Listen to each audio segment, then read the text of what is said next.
श्रवण कुमार, आदर्श पुत्र की प्रेरक कथा। बहुत समय पहले अयोध्या के पास एक शांत और प्यारा गांव था। उसी गांव में श्रवण कुमार अपने माता पिता के साथ रहते थे। श्रवण के माता पिता वृद्ध थे और उनकी आंखों की रोशनी भी सालों पहले चली गई थी, लेकिन श्रवण के लिए वही उसका संसार थे। वह उनकी हर छोटी बड़ी जरूरत का ख्याल बड़े प्यार और सम्मान से रखता था। बचपन से ही उसने माता पिता की सेवा को अपना धर्म मान लिया था। सुबह उठकर उनके लिए भोजन बनाना, उन्हें नहलाना, घर का काम करना, इन सब में उसे कभी थकान महसूस नहीं होती थी। वह मानता था कि माता पिता की सेवा ही सबसे बड़ा पूजा पाठ है। तीर्थ यात्रा की इच्छा। एक दिन उसके माता पिता ने उसे कहा, बेटा, जीवन के अंतिम समय में हम चारों धाम और अन्य पवित्र स्थलों के दर्शन करना चाहते हैं। क्या तुम हमें वहां ले जा सकते हो? श्रवण कुमार ने बिना एक क्षण सोचे कहा, जरूर माता पिता, आप जहां कहेंगे मैं आपको अपनी पीठ पर लेकर भी जाऊंगा। इसके बाद उसने लकड़ी की एक मजबूत लाठी बनाई और उसके दोनों ओर दो आरामदायक टोकरे बांध दिए।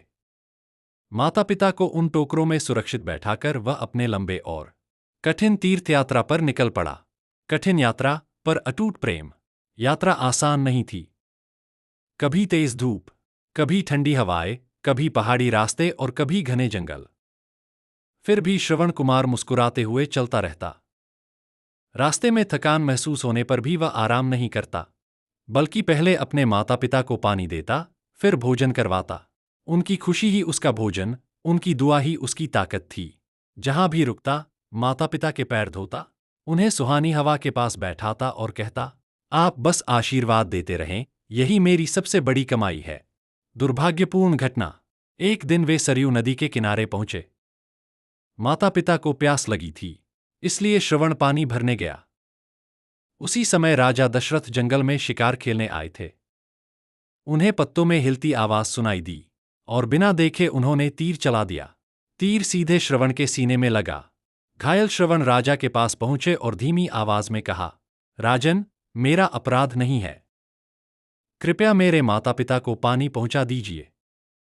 वे मेरी राह देख रहे होंगे। इतना कहकर वह अपने प्राण त्याग दिया। माता पिता का रोदन। राजा दशरथ भय से कांपते हुए उसके अंधे माता पिता के पास पहुंचे। उन्होंने जैसे ही यह दुखद समाचार सुना, वे बिलख बिलख कर रो पड़े। उन्होंने कहा, हमारा सहारा चला गया, हमारे जीवन का उजाला बुझ गया। थोड़ी देर बाद वे भी अत्यधिक दुख के कारण प्राण त्याग बैठे। यह घटना राजा दशरथ के जीवन का सबसे बड़ा पछतावा बन गई, जिसे वे जीवन भर नहीं भूल सके। कहानी का संदेश। श्रवण कुमार का जीवन हमें सिखाता है कि माता पिता की सेवा से बड़ा कोई धर्म, कोई पूजा, कोई तप नहीं होता। उनकी खुशी में ही सच्ची सफलता और सच्चा सुख छिपा है।